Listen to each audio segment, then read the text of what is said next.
The live stream itself represented an attempt to cut through the misinformation and provide direct testimony from people who had firsthand knowledge of the events. But even that effort was being undermined by warnings about edited footage and false narratives. As the investigation transitioned to criminal status, the stakes couldn't have been higher. 2 children were missing, family members were providing conflicting testimonies, and unknown actors were actively working to prevent the truth from emerging.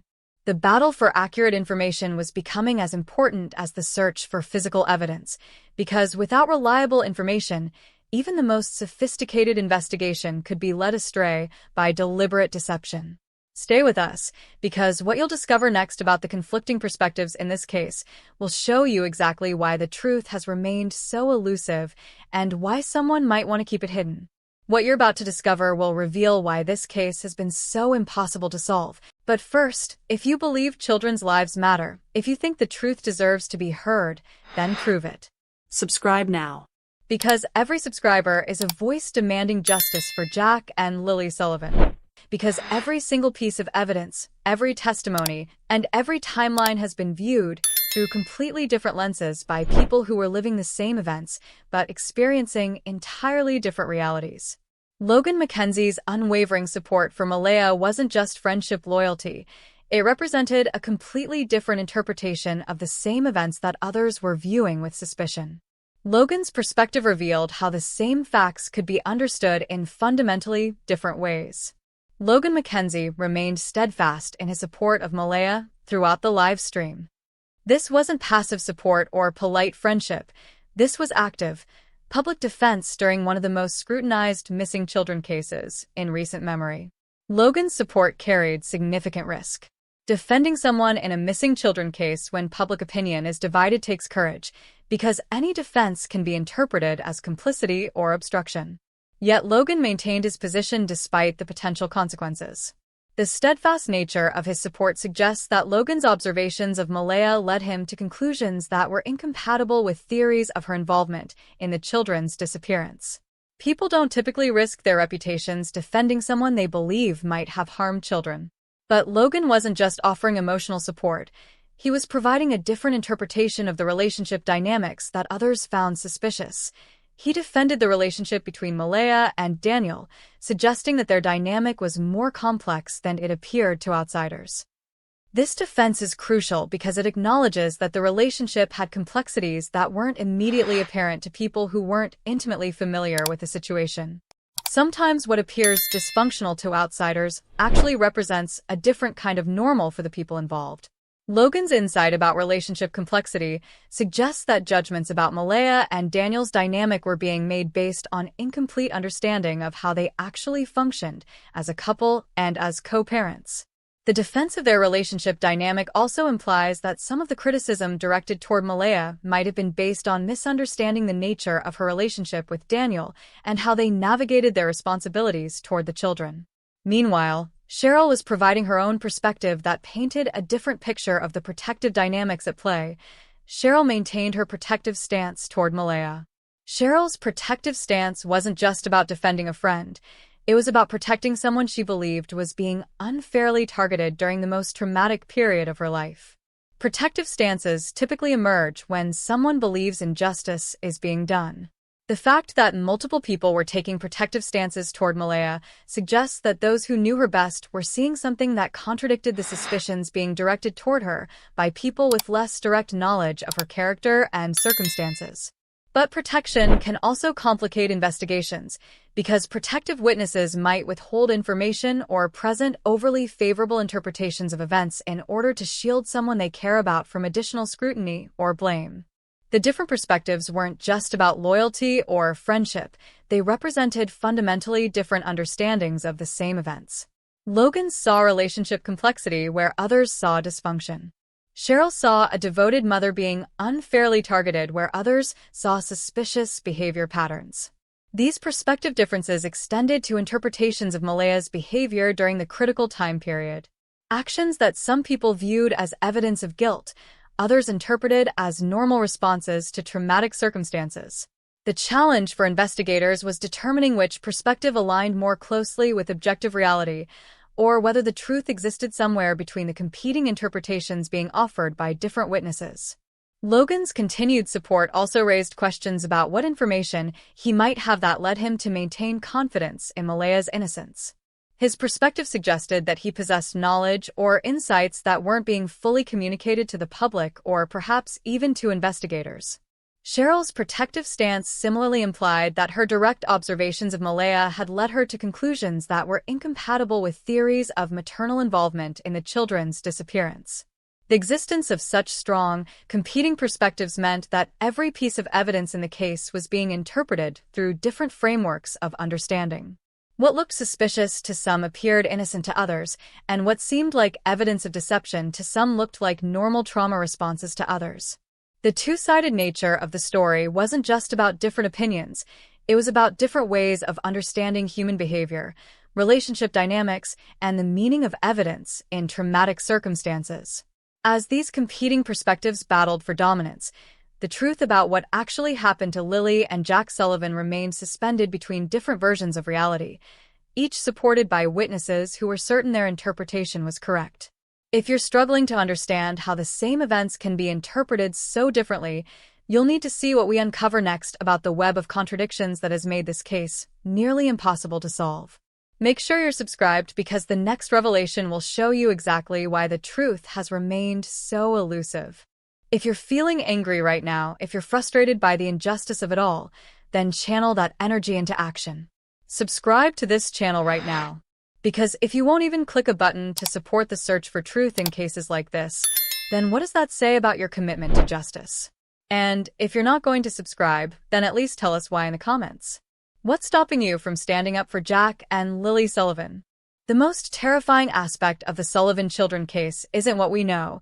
It's what we can't know because every single piece of evidence exists within a web of contradictions so complex that the truth seems to have been deliberately obscured by conflicting testimonies, disputed timelines, and evidence that can be interpreted in multiple ways. Let's start with the most fundamental contradiction, the timeline of Malehya's departure. Some witnesses claim she left on Friday, May 2nd, shortly after the confrontation. Others insist she didn't leave until Saturday. This isn't a minor discrepancy. This is a fundamental disagreement about when the children's mother was last present at the location where they disappeared. If Malehya left on Friday, then she wasn't present during the critical overnight period when the children went missing. If she left on Saturday, then she was present during that crucial time window. These two versions of events create completely different frameworks for understanding the case. The blanket evidence presents another layer of contradiction that seems almost deliberately confusing. Daniel claimed he found a torn blanket belonging to one of the children, but witnesses report seeing pieces of the same blanket in two different locations. How does a single blanket end up in multiple locations, and why are there conflicting accounts about who found what pieces where? The torn blanket should be straightforward physical evidence, but instead it's become another point of contradiction that raises more questions than it answers. Was the blanket deliberately torn and scattered? Did different people find different pieces at different times? Or are witnesses misremembering or misreporting what they actually observed? The dog's behavior presents perhaps the most psychologically disturbing contradiction of all. Multiple witnesses testified that the family dog always barked when the children were in distress or danger. Everyone agreed this was a reliable behavioral pattern that had been consistent throughout the dog's relationship with Lilly and Jack. Yet on May 2nd, during the critical time period when the children allegedly disappeared, witnesses heard no barking. Daniel's account suggests the dog was calm and showed no signs of distress. But if the children had been taken or had wandered into danger, wouldn't the dog have reacted according to its established behavioral pattern? The silence of the dog creates a contradiction that's impossible to resolve without additional information. Either something happened to the children that didn't trigger the dog's protective instincts, or the dog's behavior was different on May 2nd for reasons that haven't been explained. The car situation adds another layer of complexity that defies simple explanation. Malehya's vehicle was left behind, but the circumstances of why it was abandoned keep changing depending on who's telling the story. Was it left because of the family confrontation, or were there other reasons that haven't been disclosed? The abandoned car should provide concrete evidence about timing and circumstances, but instead it's become another piece of evidence that can be interpreted multiple ways, depending on which version of events you believe. Even the family confrontation itself exists within a web of contradictions. While everyone agrees there was a serious altercation, the accounts of who was involved, what triggered it, and what the consequences were keep shifting depending on the source of the information. Logan Mackenzie insisted the fight wasn't between Malehya and Daniel, but between other family members. Cheryl described being physically attacked by Daniel's mother. But other accounts suggest different participants and different motivations for the confrontation. The live stream itself was supposed to cut through these contradictions and provide clear, first-hand testimony. But even the live stream participants provided information that sometimes conflicted with other verified facts or created new questions that hadn't been answered. Susan's warnings about edited footage and misinformation suggest that even the evidence that appears most reliable might have been contaminated by deliberate manipulation designed to confuse the investigation and mislead the public. Perhaps most disturbing of all is the contradiction between the character testimonies and the suspicious circumstances. Multiple witnesses provided passionate testimony about Malehya being a devoted, loving mother who would never harm her children. Yet the children disappeared under circumstances that investigators found concerning enough to transition from missing persons to criminal investigation. How do you reconcile testimony about maternal devotion with circumstances suspicious enough to warrant criminal investigation? These two realities seem mutually exclusive, yet both are supported by evidence and witness testimony. The web of contradictions extends to the investigation itself. The RCMP was trying to conduct a criminal investigation while battling misinformation campaigns designed to obscure the facts. They were dealing with witnesses who provided conflicting testimonies, evidence that could be interpreted multiple ways, and a public information environment that had been contaminated by deliberate falsehoods. Every thread of evidence in this case leads to contradictions that create more questions than answers. The timeline contradictions make it impossible to establish a clear sequence of events. The physical evidence contradictions make it difficult to understand what actually happened to the children. The behavioral contradictions make it challenging to assess the credibility and motivations of the key figures involved. What emerges from this web of contradictions isn't clarity. It's a case that seems to have been designed to be unsolvable, whether deliberately or through a combination of traumatic circumstances, family dysfunction, and information warfare that has made the truth nearly impossible to determine. The contradictions aren't just complicating the investigation. They're raising the terrifying possibility that someone wanted this case to be confusing, that someone benefited from the web of conflicting information that has made finding Lilly and Jack Sullivan nearly impossible. Stay with us for the final chapter, because what we're about to reveal about the truth that remains hidden will show you why this case continues to haunt everyone who encounters it, and why the search for answers is far from over. After examining every testimony, every piece of evidence, and every contradiction in this case, we're left with a truth that's more disturbing than any single theory about what happened to Lilly and Jack Sullivan. The truth is that we may never know what really happened, and that uncertainty might be the most terrifying outcome of all. If you're someone who believes children deserve justice, who thinks the truth matters more than protecting lies, then you need to subscribe right now. Because if you won't stand up for missing children by hitting that subscribe button, then honestly, what will you stand up for? And if you're not going to subscribe, at least have the courage to tell us why in the comments. The live stream that was supposed to provide clarity instead revealed the depth of the mystery. Despite hours of testimony from people who were present during the critical time period, despite passionate defenses and detailed timelines, despite warnings about misinformation and pleas for truth, we're left with more questions than we started with. What we do know is that 2 children disappeared under circumstances that law enforcement found suspicious enough to launch a criminal investigation. We know that family members were engaged in violent confrontations during the critical time period.